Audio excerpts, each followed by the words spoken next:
Interesting meeting. I'm really happy to represent a very nice group of people that we have been working together for almost 2 years now on the work that we'll be talking about. And I really want to strongly acknowledge Oscar Hernandez, a member of my group, who's really the primary hands-on guy on this work with Total. And Kshitij Mehta, the first guy on the Total list, is actually stationed at ORNL for the last year and a half. And so we've been working together pretty closely, and I'll talk a little bit about some of the results that we've gotten, but I want to talk more about why this is interesting to both of us and how this arrangement has been working for us and what we've learned from each other. So first of all, I have to go back to basics, and this is work that's being done in conjunction with the Leadership Computing Facility. DOE established, actually Congress established leadership computing in DOE back in 2004, and our mission is basically to deliver the largest science computing capabilities possible to allow science that can't be done on other systems around the world. And so we've been doing this. You may often hear about 2 leadership computing facilities in DOE. Technically, it's 1 with 2 sites. So Oak Ridge has Titan currently, and Argonne has Mira. We intentionally choose 2 different architectures for diversity and because they work better for different kinds of problems. And we work together very closely. So as in terms of access to these systems, there's 3 basic ways users can get access. This is all open science. If you want to use this in a proprietary context, that's cost reimbursable, right? So the bargain you make to get access to our system is open publication of your results. Both Argonne and Oak Ridge reserve 10% of the system for local allocation. We use that for a variety of reasons, to get people up to speed, to allow them to compete in the larger access programs for strategic reasons, local reasons sometimes, things like that. The biggest portion of the machines is allocated by the INCITE program. This is an open science, peer-reviewed program that's run jointly by researchers at Oak Ridge and Argonne, and that allocates 60% of the machine. We give a modest number of very large allocations in supporting the large-scale science that is our mission. Another 30% of the machine is allocated by DOE through the Oscar Leadership Computing Challenge. This, as I said, this is decisions made by DOE. It tends to be somewhat more aligned with programmatic needs. This is really science-based. But in all of these approaches, we have a broad variety of users. So we get users from academia, from the labs, from industry, and all over, and also around the world. So I just wanted to pick one highlight to show you from the science that's done under some of our programs. This is a highlight from Jerome Tromp, who's been one of our INCITE investigators for a number of years. He's at Princeton, and so his team does solid Earth tomography, and recently they used 52 million hours of time on Titan, and they're developing a tomographic image of the Earth based on different seismic events, and their goal is to get this down to a depth of 2,900 kilometers. So they've been able to do some really good work. For their case, I/O is a big part of processing these data sets in, so they've been working a lot with our team that does the storage systems, and Adios, one of our I/O middlewares that Oak Ridge has developed, and incorporating that into their codes, and it's gotten some very good speed-ups. They've gotten good speed-ups on the code itself, and also performance improvements on the I/O.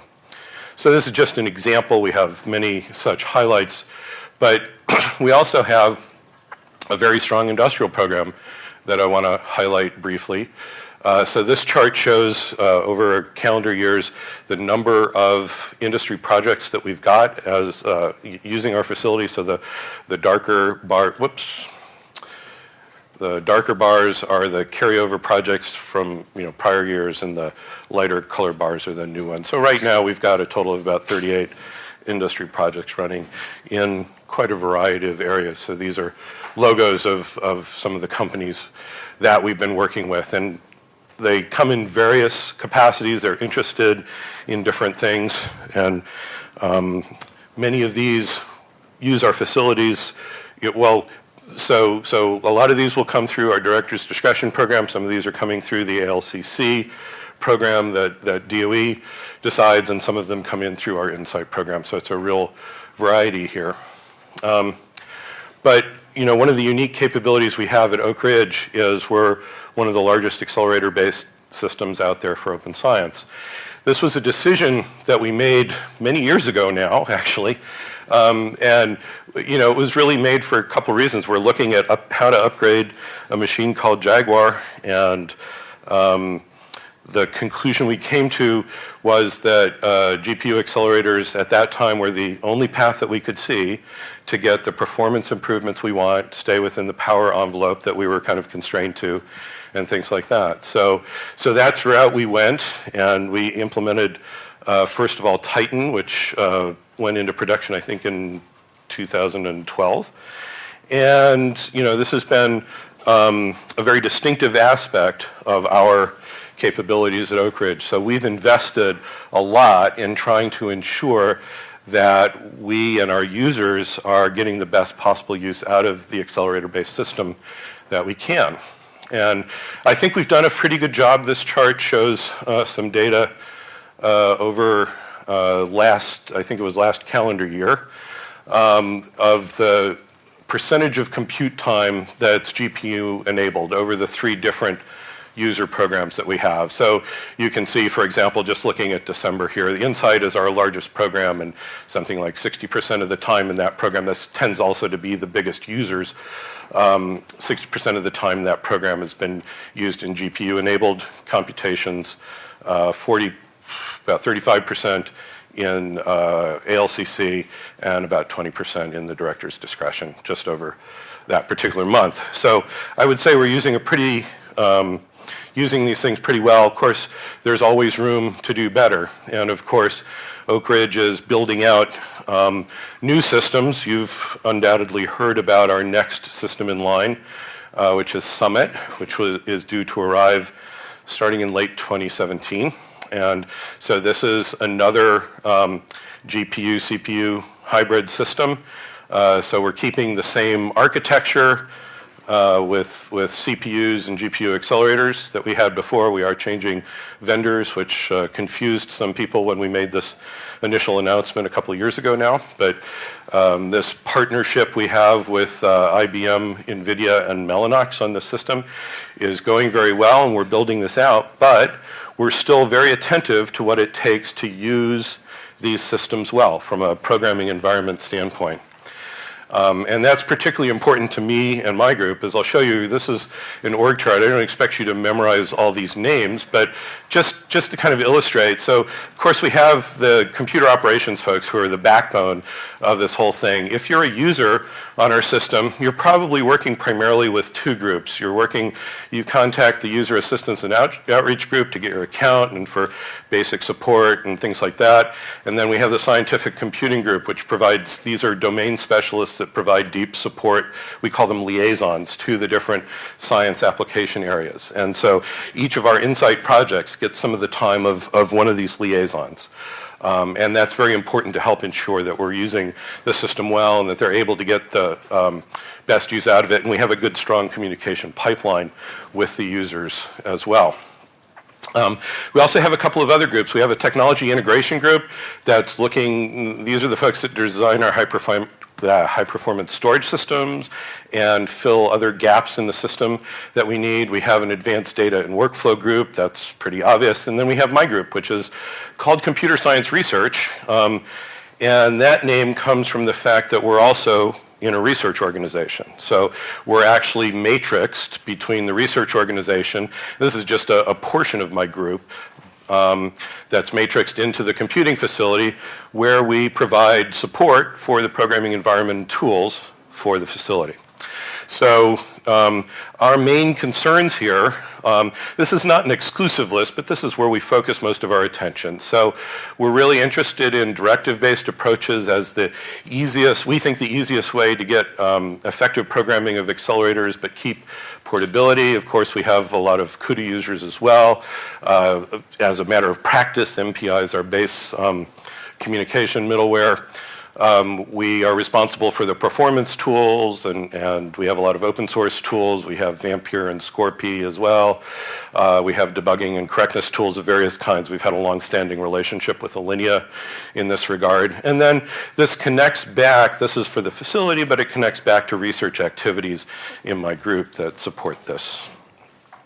And so, our approach, especially for the facility, really focuses on the evolutionary. So we find that users really expect a robust, portable programming environment that is something they can access anywhere they go. And that's not surprising. They don't want to be building their own compilers or things like that too much. Most of them don't appreciate that. And our finding is that research tools typically don't meet these expectations, and they often don't meet the expectations of users for support and longevity and things like that. So we really tend to focus on things where we can, things that are standard-based, industry standards, where we can influence the standards, and we've become very active in these. So we've been involved in OpenMP for a long time. And when we started going towards GPUs, we felt we needed something more agile.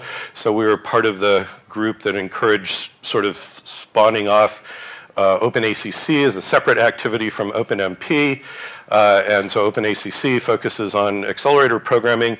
OpenMP has more recently picked up more of the attached processor type of, or accelerator type of programming. So it's coming up to speed, and we expect those to kind of merge back together later on. But these are just a few of the standards bodies that we're very active in. We also make strong use of benchmarks, so we're involved in the spec high performance group, and we will look for kernels from our user applications to help prove out anything we can introduce into the benchmarks is also helpful, because these things get targeted by compiler vendors and others, and so it helps ensure that the compilers are working for problems of interest to us and working as well as we can get them. So what's Total's interest in working with us in this way? Well, I'll show a few slides from our Total friends to let them put this in their own words. They're really looking at a couple of things. They're looking at very high level and also very low level. So at the high level, they're looking at what kind of computing should they be looking at in the post-petascale era. And they see the needs that many of us see in this case, upstream oil and gas, seismic acquisition. They see these things, the needs here, computing needs scaling up by an order of magnitude, seismic imaging 1 to 3 orders of magnitude, reservoir simulation an order of magnitude or 2, and a lot of new things coming in that can change the game. So they're very concerned about where they should be headed with their HPC systems. And they look around and they see what all of us have seen. And if you look at the Green 500 or things like that, you see a lot of accelerators and coprocessor type systems on there. And you see new technologies like stacked memory, HBM, things like that. And also, concerns about what are the energy footprints of these types of systems. So they came to us and said, you guys have expertise with these accelerator systems. Can we work with you to try to get a better grip on, first of all, our applications, and second of all, how that impacts the bigger picture of the way we think about HPC. So it's a little bit like the experiment that you did, but using us, outsourcing it to some extent because we already have some of this experience. So we agreed on a project to look at some seismic imaging issues. So they wanted to look at OpenACC as a portable programming methodology. They don't want to be stuck with something like CUDA that's proprietary. That's not surprising. And then they wanted to be able to take advantage of our large-scale systems to run these things at scale, see how it works, and also understand things like the power consumption. So this is what we did. We entered into what's called a Cooperative Research and Development Agreement, CRADA. This is a vehicle that DOE has had for a long time for collaborative R&D with the private sector. Basically, it's an intellectual property agreement. So the parties come to the table with whatever intellectual property they have. New IP is jointly owned, and there's a limited term of protection after which it has to be made public. The funding for these is flexible. A company can fund the labs to do this work, or if we have other interests on our side that would support the work, we can fund it in that way. And so in this particular case, this is an in-kind contribution on both sides. So Total is locating somebody with us and working closely with us. And we have an interest in this because it benefits the facility. We take the things that we're learning from working with them back to the rest of the users of the facility. I'll just mention that there are other vehicles, of course, to work with the lab. So, you know, if you want to own the IP yourself, we can do agreements. It used to be called Work for Others. I still like that name better. And so that's basically where the private sector organization funds the lab. You retain the intellectual property rights. Of course, there are some constraints. It has to be relevant to the mission of the lab, and it can't compete with the private sector and things like that. But there are, you know, different ways to arrange these things if you want to work with the labs. So if you are a DOE lab and you work with an oil and gas company, you don't even get images of boats, you get Wikipedia pictures. But I don't have to go over this because we already had a way better introduction. So we're talking about seismic acquisition, and Total wanted to start with the absolute most basic thing, with the one-way wave equation migration. It's not something that they necessarily use as a routine thing today. It's too simple, but it gives them a simple starting point to where they could understand and have a relatively easy time porting the code. And so this is one of the first results that we got together. So they ported this code using OpenACC, using the single GPU per node on Titan, and comparing not with the CPUs on Titan and not with a single core of something, but with an 8-core Sandy bridge, they get a 3x speed up using OpenACC on the GPUs. So this is very effective for them. They like this. By the way this was done, they're heavily relying on the cuFFT library from NVIDIA and some optimized sparse matrix solvers. But you know, this is a combination of OpenACC and calling particular libraries to get the job done. So they like this. This is very good. And they took this and went a step further and ran this at scale. So they took a data set comprising 2,800 shots and ran this essentially over our entire system. So 18,000 nodes of Titan. This is the largest real-world application we know of using OpenACC, which is also nice. This is something else that we can learn things about.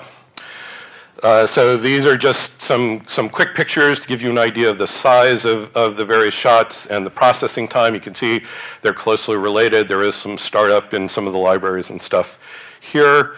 Our system is not that well instrumented, but if you're doing for power, but if you're doing a whole system run, we can get that. And what they found was the peak power consumption's around 5.5 megawatts compared to the idle of 4 megawatts. So they were able to take this data and go back and understand the power costs, what power costs might be on an accelerated system compared to what they see power costs on their CPU clusters and things like that.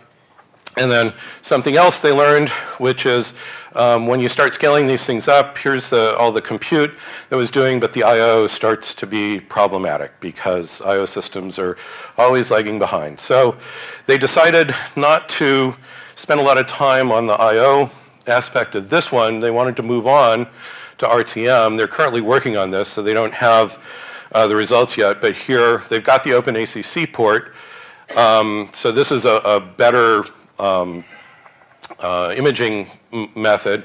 But they're now working primarily on the I/O aspect of the system. So they want, if the full-scale thing they wanted to do actually has about 30 petabytes of data, and we don't have that much. We have 2 times 14 petabytes of space, and there's always somebody using some of it. So they've had to fall back a little bit and work in some smaller groups to reduce the I/O footprint, and they're working on actually optimizing the I/O to get that better. So this is ongoing work, but they're finding it very useful. And so they've learned a lot about how to do OpenACC for their applications. They've learned a lot about how power profiles and things like that for the accelerator work, and also they can take these codes back home and they can run them at home on their clusters and see about the portability and things like that. What do we get out of it? Well, OpenACC has helped us, Total has helped us drive the design of what we call deep copy in OpenACC, which is basically a way of being more selective in the data that you're moving between the host and the device, so it can be more efficient. And it's also helped us to identify and address some implementation quality issues, in other words, compilers. This is, they probably would have done this anyway without our help. We both have very good relationships with our compiler vendors, but working together on this, I think really accelerated this and drew more attention from the compiler vendors. We found that, like anything, their implementations can be a little bit buggy, so some of the runtimes for the OpenACC would get a little bit weird about buffer management when they were running for a while. So we found that it's useful to be able to reinitialize the GPUs. That's something we really hadn't run into before. We also found that if we know that we're not going to be using the GPUs for a while, for example, during I/O, if we can explicitly say shut them down, they can get into a low power state much more quickly than they would on their own. We discovered that we need some tools, just like you do. You need tools for threading and things like that. We need some tools for some GPU-specific bugs, like missing memory synchronizations between the host and the device. And another issue that we encountered is that interoperability between OpenACC and accelerated languages isn't always what you want. And the main thing that we encountered here has to do with data placement and movement. So a library may be constructed to expect the data in a certain place, either the host or the device, and then the computation, you want to pick up and use those results on the GPU or on the host, and it's not necessarily where you want it, and things like that. So more flexibility in that respect is something that we can work on as well. We also learned a few things going up to scale about the resilience and correctness in the OpenACC ecosystem. So as I mentioned, there are bugs in the runtimes and things like that from time to time. And so we found that we needed some better debugging tools for the OpenACC environment, particularly to look for memory corruptions arising from software issues. This is not hardware resilience issues. And for example, things like be able to verify that host device transfers have taken place and that the memory has been transferred correctly, right? So checksumming or something like that. OpenACC has a tools API that could be used for this. We need to get together with the community and get some of this stuff implemented. Also, another capability is the fact that OpenACC can generate code for multiple target devices. So you could actually have something running on the GPU, and you can have the same code running maybe some subset of those computations on the CPU, and you can use them to check results. And so this is an approach to check for data corruption type of errors and things like that. And something else we've been working on is we're very interested in the eventual reconvergence of OpenACC and OpenMP, and so and Total is also has some interest there. So we've been doing some work on how to port, maybe automatically port OpenACC to OpenMP and what that would look like. So what we find is that most of this stuff is pretty straightforward right now. If you're just doing device type activities, not worrying about tasks or more complex things like that. There's a few things that won't be there until OpenMP 5, but we kind of understand what's expected there. So, we're pretty optimistic that the convergence that we're hoping for is coming close. And so just to summarize, So the DOE Leadership Computing supports computational science and engineering problems that can't be done on other resources, and we're open to basically everybody around the world who has good, interesting problems. And we're interested in helping people. We provide deep support to our users, and for us in my group, that involves the programming environment and tools, and we want to make those better for everybody, so we're interested in people who come to us with interesting challenges, and we'll dig in deep when we have an opportunity. So with Total, the way we were able to do that was to set up this CRADA. It allowed them to place a staff member on site, which, you know, even though we have all kinds of collaboration tools in this world of ours, that there's nothing better still than going down the hall to talk to the guy who's an expert in X or Y or Z. And it's been really effective, I think, for both of us. So we've seen the largest real OpenACC application run today. We've improved the implementation quality and helped to push the standards for OpenACC, and we've identified some improvements that we need to address in the OpenACC ecosystem to make it more useful, and will ultimately come back to benefit all of our users. And with that, I'm happy to answer any questions.